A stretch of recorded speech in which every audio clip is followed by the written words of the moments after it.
Hi, I'm Danny Cipriani and I'm here with the Oasis charity to promote the Real Rugby campaign and just to show how great a sport rugby is. Well, Danny, here we are in Croydon. The kids are training in the background. Why are you wanting to get involved in kids rugby like this?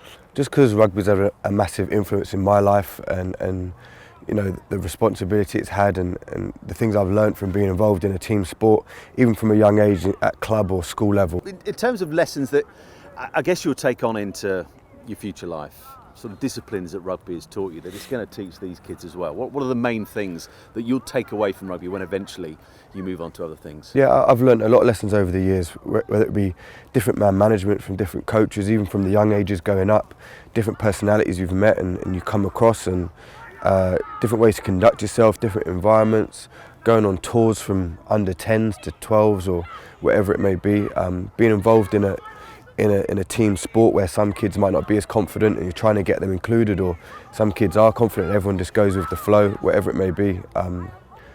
You know, I think being a part of a team sport and you speak to anyone that's involved in rugby, it does become like a family, it does become very inclusive, and I think that's a great part of it, and I think it's great that the Oasis Academy is spreading out, especially into Croydon.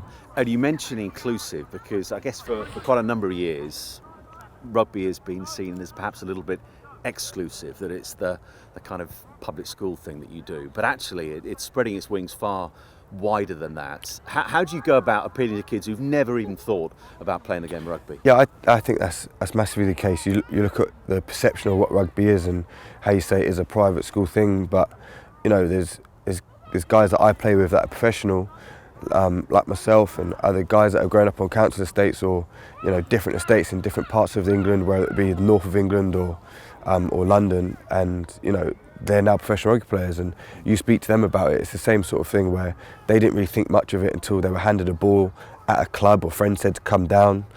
They were quick, or they had skills, or you know they were strong, whatever it may be, and it all sort of just snowballed from there.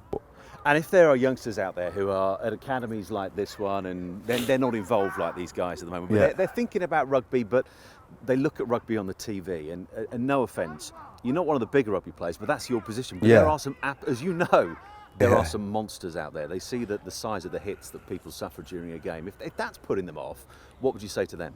I'd say probably play football. No, if they're interested in rugby, you know, I think there's ways that you can actually bring you know all sorts of skills and talents to the game. Like you said, you know, I'm not one of the bigger ones. There's even smaller guys in my team than myself, and there's techniques to learn from it. And you know the accomplishment of actually going for a rugby game and knowing that you've got certain skills, which even though you are smaller, you've probably got better footwork or more speed, which in the same reverse is, you know, the big guys actually hate that as well. So yeah, I think the fact is it's there for all shapes and sizes. Well, Danny, it's great to have you on board.